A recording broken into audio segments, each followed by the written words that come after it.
Hi hello smart money ട്രേഡേഴ്സിൻ്റെ പുതിയ വീഡിയോയിലേക്ക് എല്ലാവർക്കും സ്വാഗതം. ഇന്നത്തെ വീഡിയോയിൽ നമ്മൾ പറയുന്നത് മാർക്കറ്റ് സൂചിക, അതായത് ഇൻഡെക്സുകളെ കുറിച്ചാണ് പറയുന്നത്. മാർക്കറ്റിലെ എന്താണ് സെൻസെക്സ്, എന്താണ് നിഫ്റ്റി തുടങ്ങിയവയെക്കുറിച്ചുള്ള കാര്യങ്ങൾ മാത്രമാണ്. ഈ വീഡിയോ തികച്ചും പൂർണ്ണമായിട്ടും തുടക്കക്കാർക്ക് വേണ്ടി മാത്രമുള്ളതാണ്.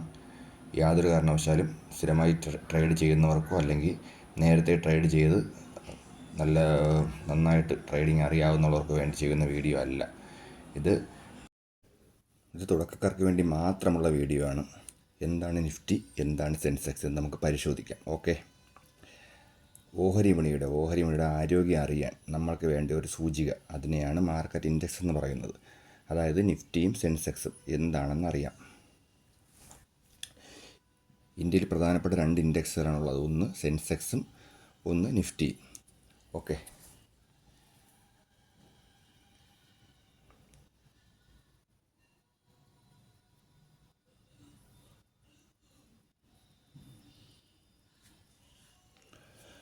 BSE ബോംബെ സ്റ്റോക്ക് എക്സ്ചേഞ്ച് ഇത് സ്ഥാപിച്ചത് 1875-ലാണ്. NSE അത് 1992-ലാണ് സ്ഥാപിച്ചത്. BSE ലോകത്തിൽ തന്നെ ഏറ്റവും പഴക്കമുള്ള സ്റ്റോക്ക് എക്സ്ചേഞ്ചുകളിൽ ഒന്നാണ്. NSE ഇന്ത്യയിലെ ഏറ്റവും വലിയ മോഡേൺ ഇലക്ട്രോണിക് എക്സ്ചേഞ്ചായി 1990-കളിലാണ് പ്രവർത്തനം ആരംഭിച്ചത്. ഓക്കെ, BSEയിൽ ഏകദേശം ബോംബെ സ്റ്റോക്ക് എക്സ്ചേഞ്ച്, അതായത് BSEയിൽ ഏകദേശം 5000-ലധികം കമ്പനികൾ ലിസ്റ്റ് ചെയ്തിട്ടുണ്ട്. ലിസ്റ്റ് ചെയ്യുന്നത് എങ്ങനെയാണെന്നുള്ളത് ഞാൻ നേരത്തെ പഴയ വീഡിയോയിൽ പറഞ്ഞിട്ടുണ്ട്. അന്താരാഷ്ട്ര തലത്തിൽ തന്നെ ഏറ്റവും കൂടുതലാണ് ഒരു ഇൻഡെക്സിൽ ഇത്രയും കമ്പനികൾ, സ്റ്റോക്ക് എക്സ്ചേഞ്ചിൽ ഇത്രയും കമ്പനികൾ ലിസ്റ്റ് ചെയ്യുന്നത്. NSEയിൽ വളരെ കുറവാണ്, 2000 കമ്പനികൾ മാത്രമാണ് ലിസ്റ്റ് ചെയ്തിട്ടുള്ളത്.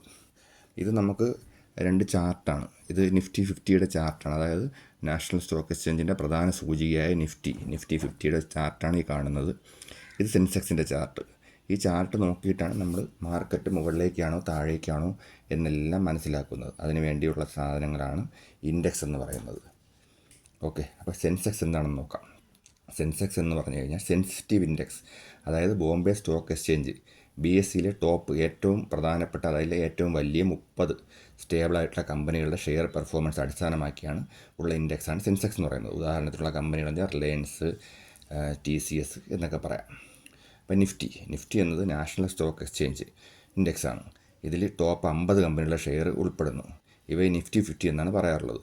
ഉദാഹരണം Infosys, HDFC, Kotak bank, Asian paints പോലുള്ള വലിയ കമ്പനികൾ നിഫ്റ്റി 50യിൽ അടങ്ങിയിട്ടുണ്ട്. ഓക്കെ, ഇത് മനസ്സിലായല്ലോ. അപ്പോൾ സൂചികളുടെ ഉയർച്ച താഴ്ചകൾ എങ്ങനെയാണ് പരിശോധിക്കുന്നത്? സെൻസെക്സ് നിഫ്റ്റിയുടെ വാല്യൂ ഉയരുന്നതും താഴെ ഇറങ്ങുന്നതും.